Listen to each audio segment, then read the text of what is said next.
everyone, this is Elisa from Harvest Insights again, and I am here with some tips and tricks on using AI. One of the things that I find most fun about working in marketing research is that there's always new challenges to solve. When you're working, especially with clients' data, there's always something that has to be fixed or changed or rearranged so that you can use it.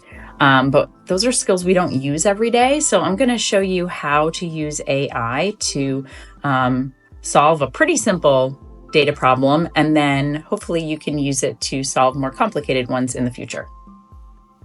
All right, so we are here in my anonymized Excel spreadsheet that was sent to me by a client. And what I want to do is tell the client how many emails I think are missing from this list, because we will be using this for a survey later this year.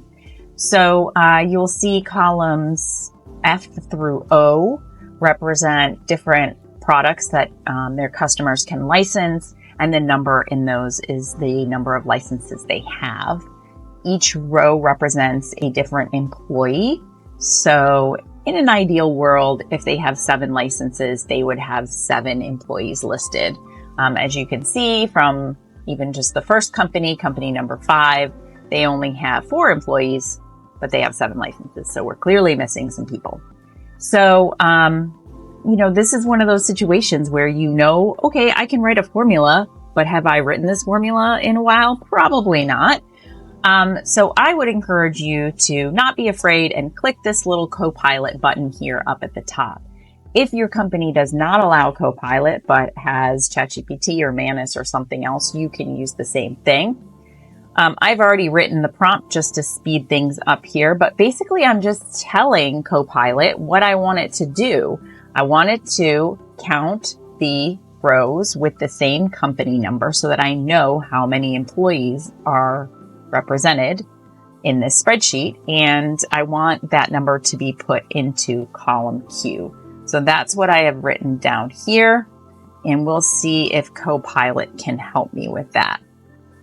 The nice thing about Copilot is sometimes if it can tell that you're writing a formula, it'll go ahead and put that formula right in there for you, which is really nice. Obviously you can copy and paste it in yourself. That's not a major pain, but you can certainly get it to do it for you, which is a little bit nicer.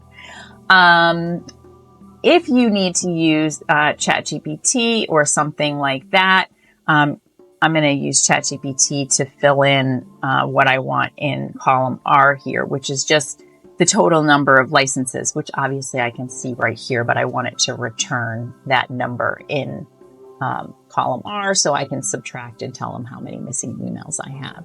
So I am now going to just ask ChatGPT, okay, can you just basically tell me the number that is in, that is the mode, what is shown the most, that is not a 0 in each row. So we'll see if ChatGPT, look, we have 2 going at the same time. How exciting. All right, so we're going to have, look how fast ChatGPT did that. Woo. All right. So it's always really nice when you're asking for formulas in ChatGPT because you can just hit this little copy button and then put it over here. Oh, that is the one thing I will mention about ChatGPT is that it will sometimes return things on multiple lines, and then you actually have to, usually what I do is I just put it into Word and copy it all onto one line, and then I can just paste it down. But just to see how this is all in different rows now, so it's very unhappy and it does not like this formula right this minute. You can actually also tell ChatGPT, I want it all in one line so I can copy and paste it. It'll do that too. I've done that as well. Okay, so let's just try our company count. Now I think I can hit insert column here. Let's see, it may be mad. Oh no, look, company count. It has added it. Now it didn't add it in column Q like I asked it to, but no big deal.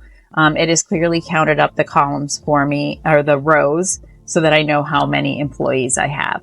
So all of that is to say, do not be afraid to use whatever AI you can get your hands on to help you with these little tasks every day. It saves you tons of time, especially for things that you don't do every day. So hopefully this is helpful. Whatever formulas you need to create, these tools are really there to help you. That's all for today. Thanks.